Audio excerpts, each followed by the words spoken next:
to Market Savvy Conversations. My name is Megan Walker, your host. And today, coming back for round two, our special guest is Kay Frankham, clinical psychologist based in Melbourne. Hi, Kay, how are you? I'm very well for somebody in lockdown number 6. I'm good. Thank you, Megan. And counting. No. Yes.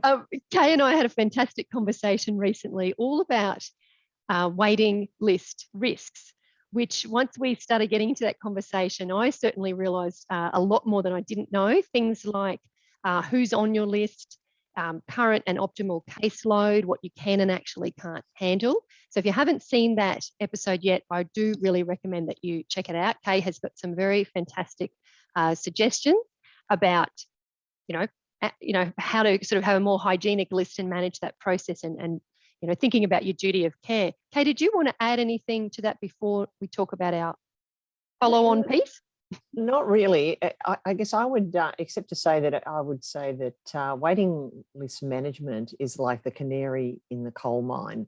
Mm-hmm. So it will be the thing that is telling you things are not quite right, either out in the world, which is true, and the mental health demands are pretty massive, as everybody knows, but also maybe it's pointing out to you that some of the things you need to do toot sweet in your practice are you're over time in waiting to do those.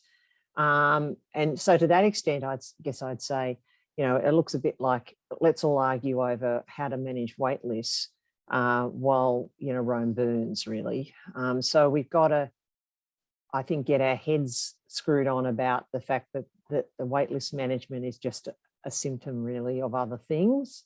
And some of them are extrinsic, some of them are intrinsic to our practices. So just being clear in your own mind about what's going on and why, and delving into your own reporting systems and the way in which you're managing things. So we'll talk a bit more about that today, I guess.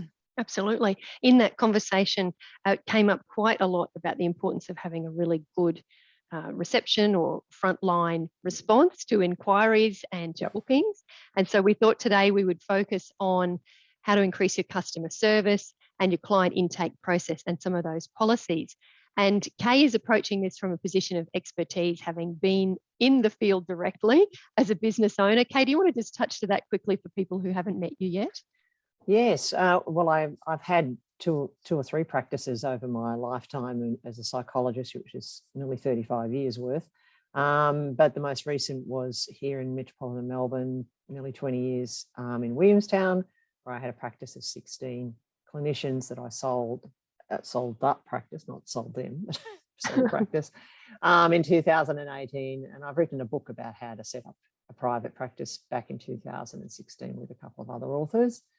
And so I'm in my third career iteration as a coach and with both the business side and also the clinical and supervisory side of running psychology practices in particular. But much of what we'll talk about today hopefully also applies to many allied health services. Across the board. Fantastic. Okay, so we're going to kick off with talking about a good triage system. So when the phone rings, and that's an issue even in itself, I should have a question even before that, the different options for receiving that potential appointment, be it mobile phone to message bank, be it reception, be it outsourced reception. Do you want to even just touch on that first, Kay? Totally. Like the different ways people can take calls? You've kind of stole my thunder, because I guess I would say I was just sort of preparing some slides for another presentation about, and the title of the slide, you'd love this, is things that you thought you would or could never do. And the list goes like this: digital notes, and there's a bunch of other things. But one of them was streamlining and automating, but the other one was stop picking up the phone. Now, scary. Many of us, obviously, if you've been a solo, sole trader, and you still are a sole trader, picking up the phone seems like, a pretty natural thing to do. But of course, it leads to a number of, I guess, activities and tasks that then flow from there, many of which are manualized or have some manual aspect to them. So I guess the question for me is, should we, if we're in solo practice, be operating off a phone-based contact approach? Or do we say to people, and we talked a bit about this last time, please access the client portal or the inquiry portal of my website, go in, upload your documents, answer the forms there, and we will take that as an expression of interest in coming to our practice, and then we will be in touch with you. So that and basically you're also potentially saying on that site, unless we receive all of the documentation, then we can't progress your inquiry. Now, this may sound very elitist and kind of high-handed, we'll just think about whether we really want to work with you. But I think there are ways of explaining this to clients, and it goes to the other question later on, which is, what do we do about client cancellations and no-shows, especially off a wait list? And I guess what I find when I'm reading a lot of the materials that I see from practices, because practices that I coach send me their policies and procedures to review. And what you see is a lot of this. Yes. Don't cancel in under 24 hours or you will get a cancellation fee. If you don't send us all your documents, you will not be progressed to the wait list. So as soon as you hear that voice, that ticking you off voice, you probably know that you're not actually talking to the client from their perspective. Yeah. Why do we have cancellation fees? Why do we have wait lists? Why are there forms? How are we explaining that to clients that makes it clear to them this is a way to get a better service? You don't want to spend time on a wait list for a clinic that is not for you. Yeah. You don't want to spend time on a wait list when you can't afford our service, or it's the wrong type of presentation for our service, or you don't have a care plan and then you're going to have to go back to the doctor and we're going to be offering you an appointment off a cancellation list today or tomorrow, and you go, oh, I haven't got my care plan. Paperwork. Yeah, so if you don't have your paperwork, big problem if you want to get a reimbursement. However, explain to people what then needs to happen, referring them to the appropriate resources, of which some have been written very nicely by a number of psychologists, or Medicare if you really want to go the bureaucratic route. But, I think it's just thinking about how am I going to express this to my clients or potential clients in such a way that they'll go, oh, yeah, okay, I see why they're doing this, rather than, as we all do, not another, form to fill out, not another password to create, and fax machine to find. Fax machine, because, we still are working on that sort of basis when we don't need to, which I guess then goes to, you really need to think about what is your practice management system doing to help you with this. Yeah. Interesting. So you've got I hear what you're saying. So if you are a sole practitioner, you can use your website to be a far more powerful tool to triage and flow through people as a workflow. Yes. And there's definitely tools that can allow that. If we look also, at, Megan, can I just say also, if you want to use a virtual assistant, speaking of administration, like you were to speak, it's so much easier for a virtual assistant, somebody remotely to look at that material for you and then give you a list of who's got all their paperwork, help you to make the right calls about who you can help and who you can't, whether you're going to keep a wait list, how long people can be on the wait list for, if they can't be off an appointment, as I mentioned last time, within 6 weeks, you need to think carefully about whether you should continue to have that wait list open, this sort of stuff. So you've just got a lot more maneuverability, and it's not click, click, click, click, click, click, click, finally finish task. Sorry. No, not at all. No. And I absolutely hear the need for that when you're flying solo and you've got high demand and you're in a high pressure situation. I think that's really good, sound advice. When you can allow for reception and a person who knows you to answer the phone. Lovely. Oh, lovely customer service factor. Yes. 10 out of 10 score there.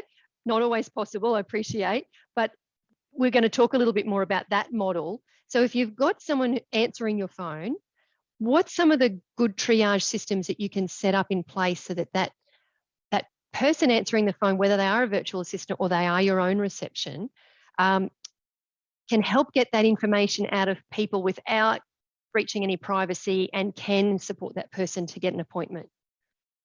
Well, I think the first thing is people often want to tell you the story straight away, don't they? And the poor administration person has to listen to some, extended rave about something or another that has happened to the client, which is often can sometimes be tragic and quite sad. Sometimes can seem quite weird, and various other reactions can come from somebody who is not a clinician, or even from clinicians, let's say. So I think part of it is about sort of thinking about what happens when somebody answers the phone and says, Kay Franken Consulting, and then you might ask, how can I help? And that person says, I'd like to see Kay. All right, so what happens then? So for me, what we don't do is slow down. Often what we do is speed up. So we start saying to the person, now what you need is, and then there's forms and then the website, and you look on the website, people often aren't listening. Yeah. And they get past, they might listen for 5 or 10 minutes, but they're so keyed up to tell their story and to get that appointment that they're not really listening to what you're saying. So part of it for me is working out, what do we want to say in those first few minutes that will settle people down, and where we can elicit basic information and then guide them. So, for me, it's about saying, you might, they've said their name and they want to see me. The next step, if I was answering the phone, might be to say, can I take you through the process of what's going to happen from here? Yeah. And if you want to know anything about it, then you can go and look on the website. It's all repeated there. What I'm going to tell you now is also on the website. So you might have already read it, but let me tell you, one human to another, which is, if you wish to come and see Kay, you need to know that there's a wait. We don't let people wait any more than 6 weeks. So at the moment, we are under that time frame for new clients to come in to see her. So, which is great news for you. Secondly, you need to have all of your paperwork to us. If you want to know what the paperwork is, go to the website. If you can't access a website, give me an email address or a postal address and I will send it to you. But no, until we get that, all we've had is what is called a introductory conversation. Brilliant. And it's not until we get the paperwork that I can actually then offer you an appointment. I love that, Kay. I can see that on the website. Here's our 4 steps, process for getting an appointment. That's what the person wants. So let's match them, map it out, repeat it on the phone, follow up in the email with the booking. Here's the 4 steps. You've now ticked off step 1. You've got follow 2, 3, and 4 to go. So clear. That's great, especially if a person's in a situation of trauma as well. That's right. And if they're highly anxious because they've had to ring you anyway, and somebody said, oh, you've got to ring them yourself. You can't just get somebody else to ring. Yes. That's another thing. Sometimes people do ring for other people. You need to decide, are you going to accept that kind of call? You might, on the basis that they fill out all the stuff, and then you can offer them an appointment. You might say to them, you might have, as part of the form filling, tell us what your availability is, and are you willing to do telehealth, which is all we're offering at the moment.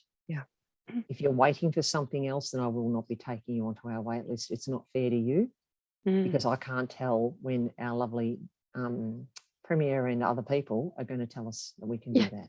So, to me, it's about recognizing that we just need to, so you can hear this calm voice. Yes. Where I'm not stuttering and, thinking, well, I don't have an answer to that, because I'm on the front foot and I've got the answers because I already know what the questions are generally. Now, if somebody stops you there and wants to give you the rate, you may have to do that. It won't work in all cases, but let's say it worked in 75% of cases, you'd be pretty happy with that. Absolutely. And Kay, when everyone rings up, they're all urgent. How do you work out who's more urgent than others? Well, I think that this goes to the forms business, which is trying to get some information from a GP referral, trying to get some information from the client as to what they are looking for, how they express their problems. I think asking them what the presenting problem is a bit, sometimes would come over as perhaps a bit too particular to a professional's sort of way of describing it, but just saying, what did you discuss with your GP that made you ring our practice? Something like that. Or great. What have you identified that you would like to work on with a psychologist?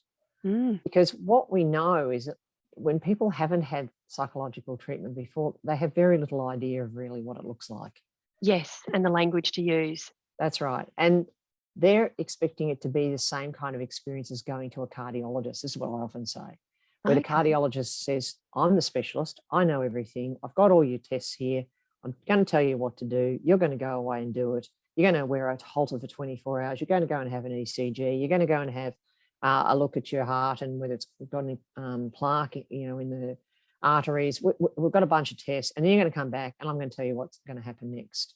Now, that's a very instructive, directive, medical way of doing things. And some people bring that to the table when they inquire, especially people who come from cultural backgrounds where doctors in general, including psychologists, appear to be godlike. They've got all the answers. They're the experts. So we have to be aware of that. And on the other hand, I think we have to be aware that young people have watched way too many in therapy type of programs. There's so many around with, and it used to be, the idea that everybody lay on a couch and whatever came into their mind, which is sort of the Freudian kind of school of things.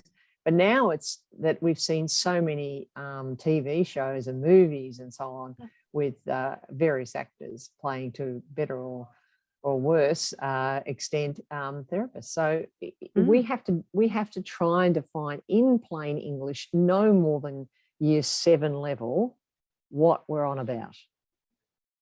So good. That applies for all communication. Year 7 level website, that's a whole other topic for another day. Kay, tell me, what are some good systems to avoid having numerous spreadsheets of different lists? Well, you see, I've actually got an aversion to Excel. In fact, I think I'm allergic to it. Although I do recognise it's a very good, obviously, it's a very good spreadsheet option. And of course, there are so many others. There are apps that are essentially project management apps, such as Asana and Trello and so on and so forth, all of which are perfectly fine. The main thing that people need to consider when they're going to use these spreadsheets is who's going to look at it and make sense of it, and what happens when the spreadsheet pages or the items, for example, on an Excel spreadsheet, get to a certain point where they don't all fit on one page, or they can't be viewed on one screen, or we've been doing this now for 6 months and it's chockers. So I think this is where the issues lie around. There are many practices who would have all their clients on a list with whose care plans, whose reviews are ready, due when, all of these things, and they feel very comfortable because they feel like nothing can be missed. This is a control thing. They don't really trust the practice management software, frankly. And some of it may not be trustworthy in the sense that it's not all as capable, not all of them are as capable as others. And so I think the question really is, because you see this constant thing on Facebook saying, could somebody tell such and such software company to do such and such because it's not there? I need to be able to do this. And other people go, yes, I agree. Yes, I agree. Yes, I agree.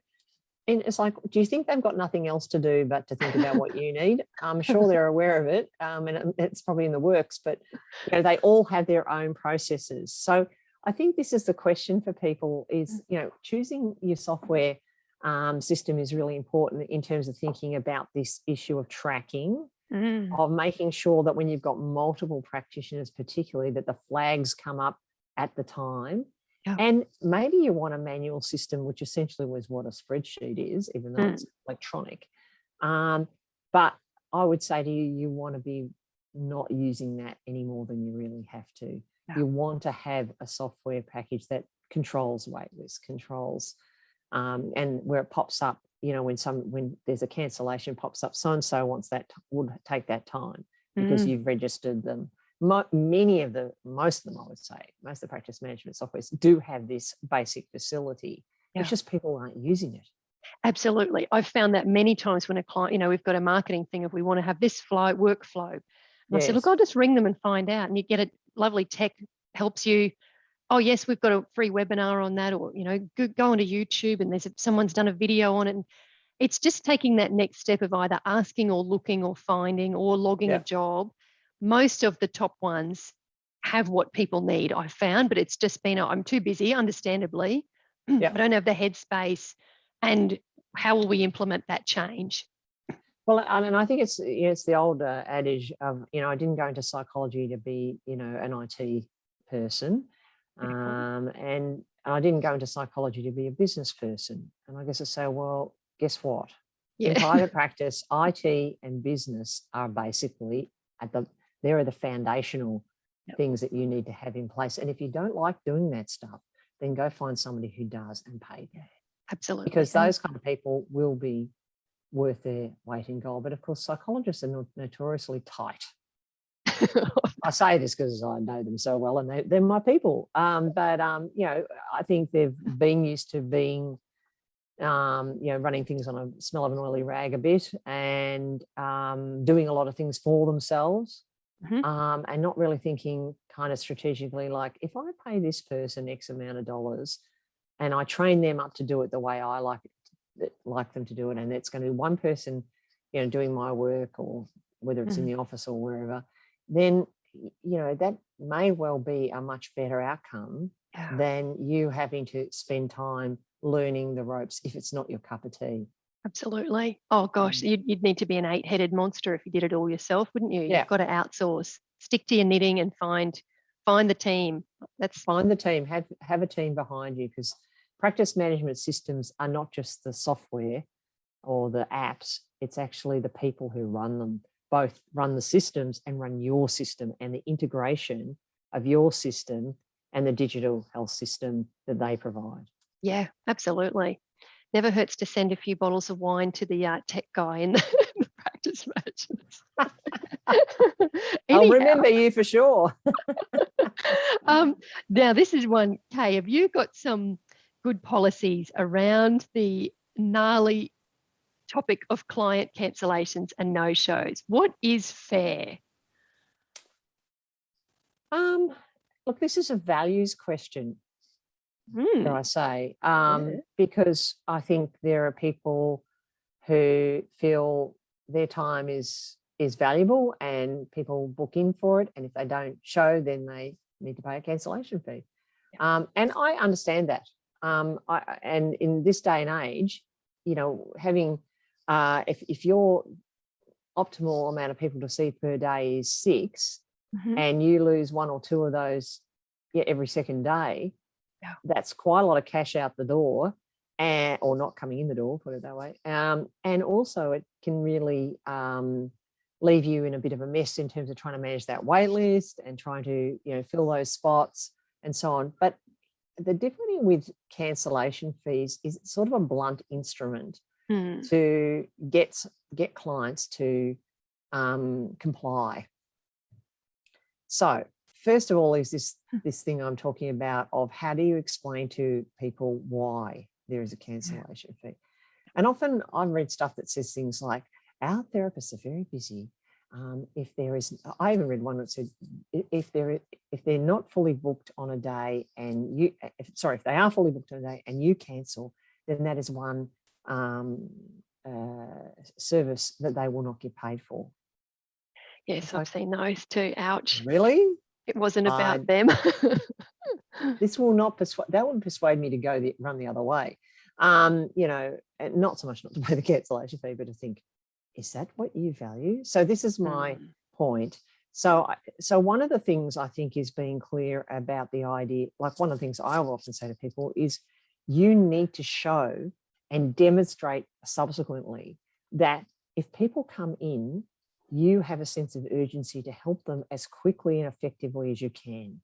Yeah. So that is our driver. And then from there, we're basically mapping out a treatment plan, and we're saying to our clients, it's going to take us 2 or 3 sessions to really be clear about our treatment plan. And then we will pursue it in this way. Given what you've told me today, I would suggest to you, we're going to need weekly sessions for 3 to 4 sessions. This is just talking about adults, just a straight up adult client with high prevalence depression, anxiety, stress type of problem.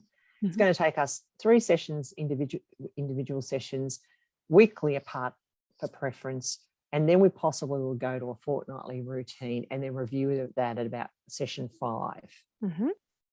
And that's what we're going to be doing. So if you're good for that, and if you feel the connection with me and the way I've described what we're going to do and the way I've responded to the information you sent us beforehand, which I've read thoroughly, and I hope you can hear that in the way I'm talking to you about this. And I've got a fair idea what's going on here, but I just want to go away and reflect on it, make sure I've covered off all of the parts that are important and come back to you with that treatment plan in the next session or two. If that's all in place, then what I want you to do is to go out to the desk and book in those 5 sessions, if you're willing. Worst case scenario is we get to session 3 and you go, you know what, I'm feeling pretty good. I think I can have a break. I might actually cancel the next one and just wait for 4 weeks. Now, this is a conversation you can have with the client at that time. But it basically says you're booked in. That's our treatment plan. Yes. And if I was a cardiologist and I said to you, I won't need to see you this frequently to monitor everything and to come up with an outcome by session 5 with me, that would mean you hopefully never had to see me again. Would you sign up for that? Yeah, I would. All absolutely. right. Well, think of it in the same way. We're supposed to be providing in that way a specialist mental health service. Yeah. Now, we don't use the term specialist because it's a protected thing, protected title, but I think we're specialising in that extent we're in primary healthcare, but we're actually offering that kind of secondary level.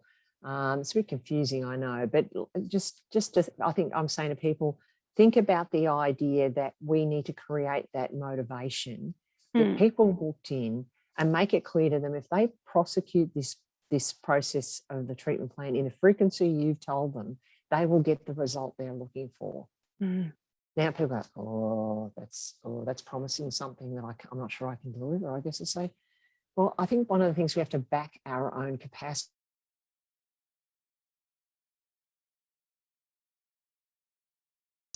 But generally speaking, that's the way I work with somebody with your presentation. And I think that's the whole thing, that psychologists they get very tense about this. They don't like to predict or give suggestions about how long something will take. And then when people cancel, they don't really have any way of knowing why. Was it they had a better offer? Well, in lockdown, there's no better offer than getting online to your psychologist, is there? But, let's say it's a nice day and somebody rings up and says, do you want to go out for a coffee? And they go, oh, I've got my psychologist appointment. Oh, I'll just cancel it. What brings on that attitude? Yes. And I think what we've got to recognise is that's something we're not offering. It may be something in the client. I'm not saying it isn't, but we need to think about our responsibility to create that therapeutic alliance and that therapeutic connection. So that person is looking forward to and prioritises seeing us over the coffee or some other activity. And if they can't do it, they give us notice and all good.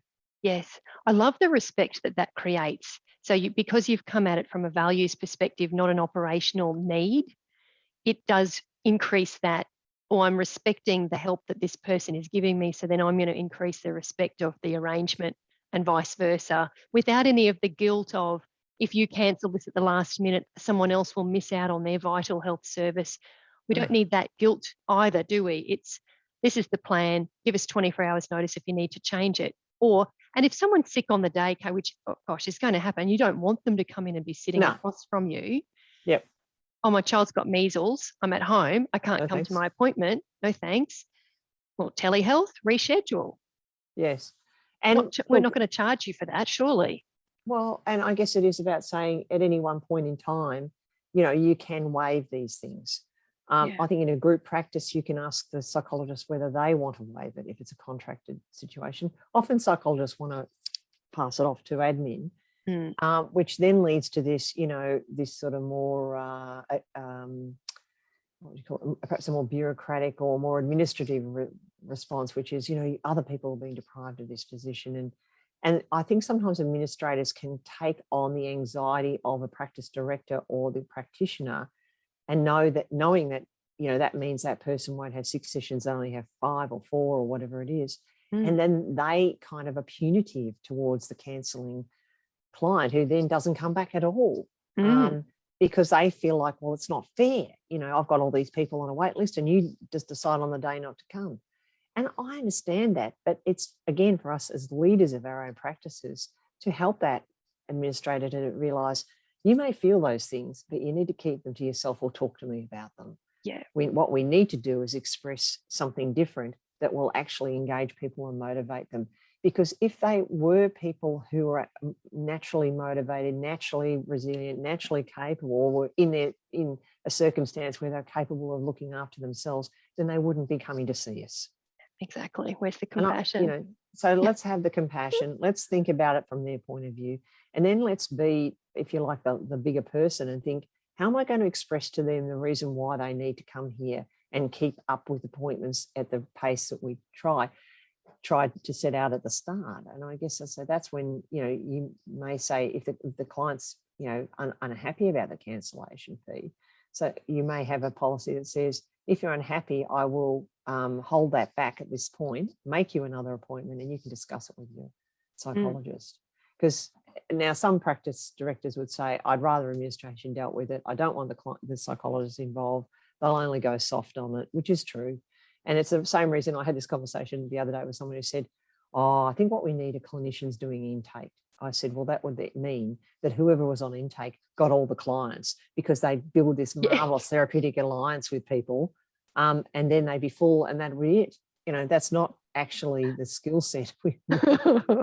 So I think it's got, what is the skill set, and then how do you deal with, I guess, what are human reactions related to relationships within the clinic that then lead to sometimes unfortunate outcomes for the client and for the practice eventually. Yeah, everything starts with a conversation, doesn't it? I'm just thinking about some chats that I've had with anaesthetists many times that say, look, we have a terrible problem getting people to pay our bill because they don't see us. Sometimes they don't know expect that it's going to be that high, that we've sat there for 6 or 8 hours while the person's had their surgery. And the first thing they hear of us is the invoice in the mail. Yeah. And so, Megan, will you come in and train our staff on better customer service to get that money paid? Well, hang on. I think we've got a horse and a cart issue here. All starts with a conversation, doesn't it? Yeah. If you were going in for a procedure, you'd want to know, well, what are you going to do? What's your role? What's the involvement? Can I have a ballpark figure? Yes, I've signed to agree on that. I understand what's going to happen next. And okay, so there's not going to be that sticker shock when it shows up. And I think sometimes we forget that health is going to feel like, to a consumer, as a rude shock when they have a different expectation, isn't it? Well, it's personal, Yes. and I guess what I'd be saying to people listening to this podcast, don't take the process, of establishing a cancellation policy and then implementing it personally. Think strategically, think about it from the point of view of the client. Yes. And think about then how you're going to express that in the way your staff interact with them, you interact with them, your website, the forms, the whole process. Because then you're going to get less of that. You will have 5 to 10% of people who are still problematic. Yeah. So sometimes people say, what do you do about repeat offenders? People cancel all the time. Yeah, I get that question a lot. Yes. Yep. And the answer for me is somebody needs to talk with that person about their repeat cancellation tendencies and take, again, a compassionate viewpoint. So it seems that you have difficulty keeping appointments in advance. If we keep booking appointments and you keep cancelling, you're just going to rack up fees that you can't pay. Yes. And also your psychologist is going to get a bit jack of the fact that you're not there for them to pursue the treatment plan that they've set up with you, that they're really keen to help you with. So how would it be if on a Monday I rang you knowing that you're not, these are people often who aren't working but are very chaotic, they're low functioning, etc. I'm going to ring you on a Monday and I'm going to look at, Claire's, I'll use my name, Kay's program, and I'm going to see where there's a couple of cancellations and I'm going to offer them to you, and you need to choose one, knowing that once you choose that, then there will be a cancellation fee if you don't show. So we'll do it one at a time. Yes. And it'll be me calling you at the start of the week to say there's one, 11 o'clock on Wednesdays available. Are you in? Yes. And you need to say yes, and we need to talk about how you're going to make that happen. That's so good, Kay, for accommodating different people's thought processes. You know, if you don't have very good short-term memory, whatever else the Yeah, issues that are, you know, people are you're presenting cognitively with. impaired in some way because of Thank your you, mood Kay. and various other things. Yeah. Yeah, your expertise, definitely not mine.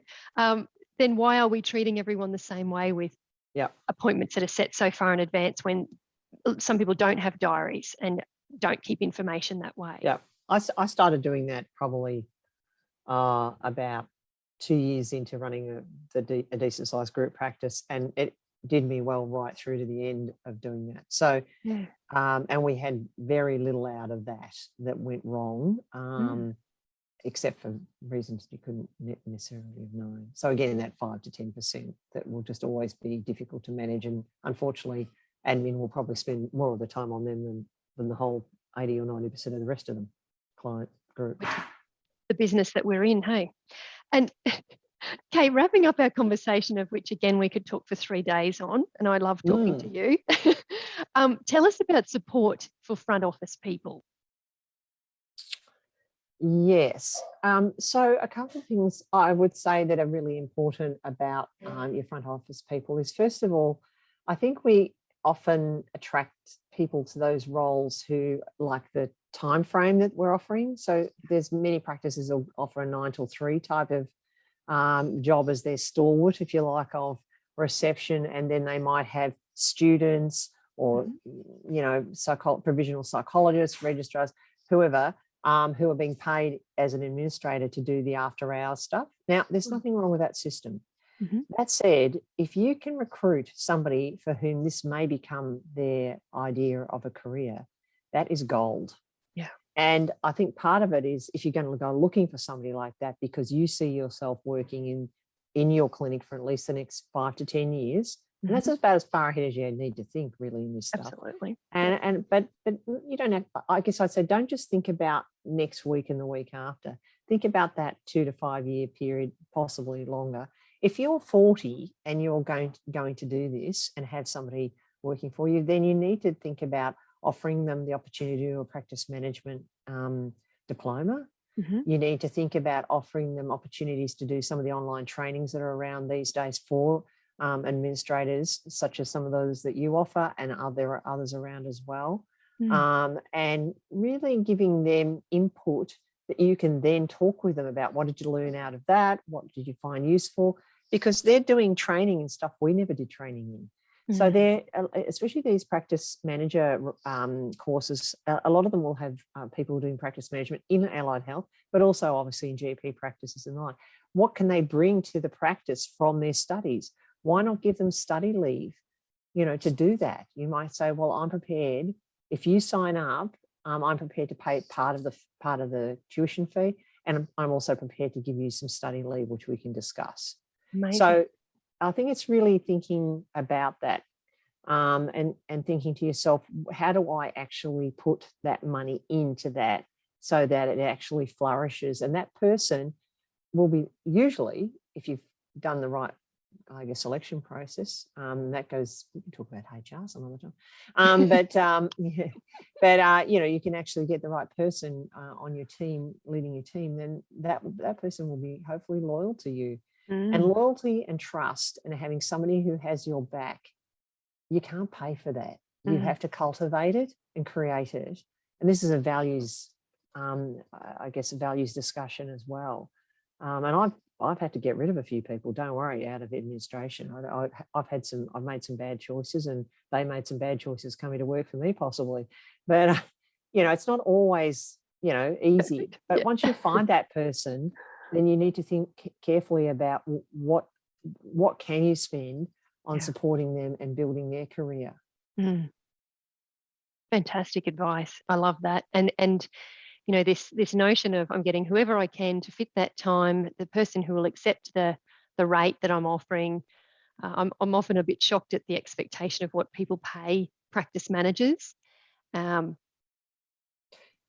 always say, people saying, what should you pay them? I said, go on the university employment sites for students and check out what they say is the minimum wage for an undergraduate person to come and do some work for you. Okay. you'll find it's around the $25 an hour mark. Mm. And you want to pay somebody to staff your be the frontline worker for your practice, $19. Yeah. You know, it's a false economy. I do understand that sometimes people have to make shortcuts and there are problems with cash flow. But I guess I'd say then, you know, the old-fashioned overdraft may have to be thought about.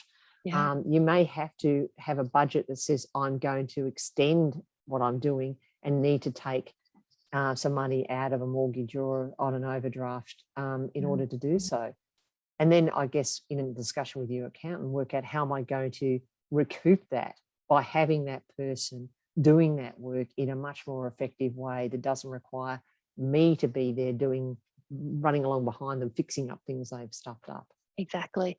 Or start out with the practice of doing those automated strategies we said at the beginning. Until then, you can fund the person and get the right person and pay and look after them properly.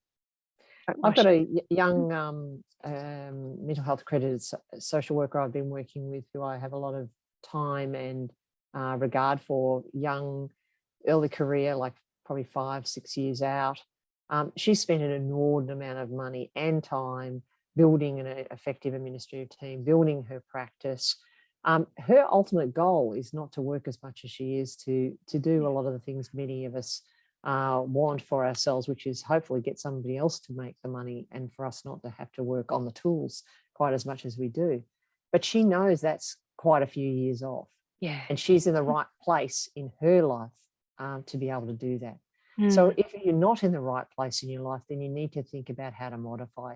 You may need to have to pay people to help you with this if you have a young family that you need to be with or whatever it is. So again, it's a values story, and cutting corners on either side, the work-life balance sort of process probably won't get you what you want. Yeah. Okay, you're just firing up a couple of other really good topics there. The HR one, I'm just thinking, okay, recruitment marketing, growing from 1 to 2, that's the question I get asked all the time. Contractor versus sham contractor versus employee versus rent a room. If any of these are resonating with anyone that listening in, please drop me an email if you'd like Kay and I to do a topic on these. But also what you just said then about the time it takes to grow a business. I had someone say to me the other day, gosh, you're doing well. And I said, I'm a 14-year overnight success. Like, this stuff takes time, doesn't it? Like, it's not Absolutely. magic. I mean, I've been strictly doing coaching for 4 years, and I'd say I'm only just sort of getting there. And I've done training. I've done so much. I've done 30 years of practice, run practices and so forth, as you know, and wrote the book. And still, I haven't got it right. I don't have all the answers, and I am continually learning, you know, new stuff. And it always takes longer than you'd like, doesn't it? Definitely, absolutely. Yeah. Kay, is there anything you wanted me to ask you that I haven't? I think we've pretty much covered it off. You gave me a sort of a draft question, which was what makes an ideal front office team member? Oh, yes. And I guess I'd say the final thing I'd say that there are many people who are blessed with family members who work for them. And that's an interesting topic as well.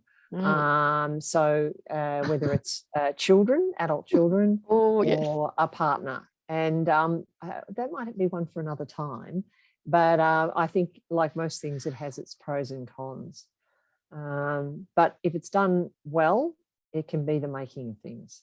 Absolutely. And so that's something to take into account.